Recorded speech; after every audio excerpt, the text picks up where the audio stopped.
श्री राम। जय मुरलीधर, जय द्वारिकाधीश।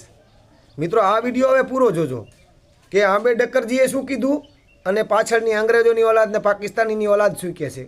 एम अंग्रेजोनी औलाद एम कहे छे कि आंबेडकरजीए 22 प्रतिज्ञा लीधी थी, भगवानने मानवानी ना पाड़ी थी, अने एना पछी आंबेडकरजी शुं कहे छे ई आ विडियो जुओ એટલે તમને ખબર પડે। हिंदू समाज को मेरी जय श्री राम। मैंने संविधान लिखा, लेकिन मैंने ये कभी नहीं कहा कि मेरी पूजा करो और भगवान को गाली दो। तुम लोगों ने मेरी सारी मेहनत को मिट्टी में मिला दिया।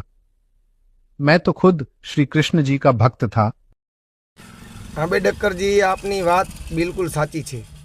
अमने खबर ज छे कि तमे हिंदू में जन्मा था अने जेणे संविधान घड्युं होय ने घडवैयो बन्या होय ने ई क्यारे उल्लंघन करे नहीं।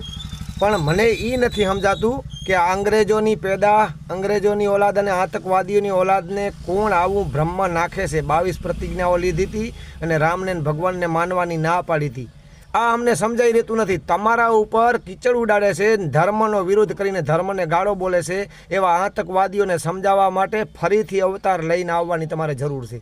ત્યાં સુધી આ લોકોને આ અંગ્રેજોની પેદાશ અહીં રહી ગઈ છે ને, આ બીજવારો બહુ વધી ગયો છે અને આ બીજવારાના ત્રાસથી હિન્દુઓને એક બહુ ટોચ પહોંચી રહી છે। એટલે ત્રાસ વધી ગયો છે એવો કે ભગવાન, દેવી દેવતા અને ધર્મનો બહુ વિરોધ કરે છે।